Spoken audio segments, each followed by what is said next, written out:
বন্ধুরা, ওবিসি সংক্রান্ত সমস্যা নিরসনে পশ্চিমবঙ্গ সরকার এর আগে আমি বলেছি যে জনশুনানির বিজ্ঞপ্তি জারি করেছে। আজকেও বর্তমান পেপারে অর্থাৎ 25শে এপ্রিল 2025 আজকেও কিন্তু শুক্রবার বর্তমান পেপারে কিন্তু আরেকটি জনশুনানির কথা বলা হয়েছে, বিজ্ঞপ্তি দেওয়া হয়েছে পশ্চিমবঙ্গ অনগ্রসর শ্রেণী আয়োগ থেকে, অর্থাৎ ব্যাকওয়ার্ড ক্লাস যে কমিশন রয়েছে সেই কমিশনের তরফ থেকে বলা হয়েছে। এত দ্বারা সর্বসাধারণের জ্ঞাতার্থে জানানো হচ্ছে যে আগামী 30/4/2025 তারিখে বেলা 12টার সময় আদিবাসী ভবনে, ঠিকানা দেওয়া হয়েছে রাজারহাট নিউ টাউন, একটি জনশুনানির আয়োজন করা হয়েছে। এই জনশুনানিতে বসনি, গুরুং সম্প্রদায়, খাস সম্প্রদায়, মিদ্দে সম্প্রদায় এবং মণ্ডল ব্র্যাকেটে মুসলিম সম্প্রদায়গুলির অন্যান্য অনগ্রসর শ্রেণীতে অন্তর্ভুক্তিকরণের আবেদনের পর্যালোচনা করা হবে। ওই সকল সম্প্রদায়ের প্রতিনিধিগণ এবং অন্যান্য আগ্রহী ব্যক্তিগণকে এই জনশুনানিতে অংশগ্রহণ করার জন্য বিশেষভাবে অনুরোধ করা হচ্ছে। আদেশ অনুসারে সদস্য সচিব, অর্থাৎ আমরা জানি যিনি মেম্বার সেক্রেটারি থাকেন এই ধরনের শ্রেণী কমিশনের, ব্যাকওয়ার্ড ক্লাস কমিশনের। তো যাই হোক, আমরা জানি যে ওবিসি সমস্যা না মিটলে খুবই সমস্যা। কোনো চাকরি বাকরির পরীক্ষা পশ্চিমবঙ্গ সরকারের তরফ থেকে করা হচ্ছে না, যেহেতু পশ্চিমবঙ্গ সরকারেরও স্ট্যান্ড নিয়েছে যে ওবিসি সমস্যা না মিটলে তারা নতুন নিয়োগ বিজ্ঞপ্তি ইত্যাদি কিছু করবেন না।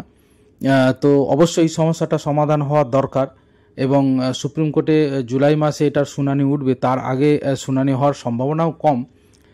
যেহেতু দেখুন, দুটো পক্ষ আছে, একটা পক্ষ তো চাইছে সার্টিফিকেট বাতিল হয়ে যাক, তো তাদের তো শুনানি এগিয়ে আনানোর তো কোনো প্রশ্ন নেই, তাতে চাকরি হোক বা না হোক কিছু এসে গেল না। আপনারা জানেন সব কিছুতে রাজনীতি রয়েছে।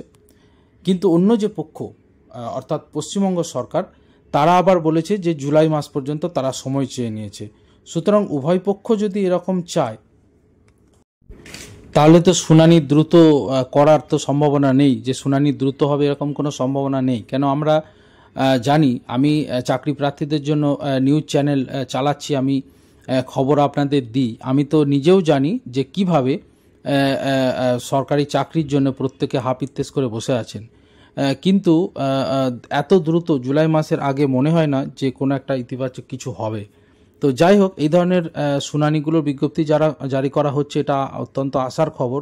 এগুলো দেখুন, একটা প্রসিডিওর তো থাকে, এইভাবে প্রসিডিওর চলছে। তবে এই শুনানির বিজ্ঞপ্তিগুলো আরও আগে জারি করা উচিত ছিল, অনেক দিন আগে তো সুপ্রিম কোর্টের কাছে সময় চেয়ে নেওয়া হয়েছে।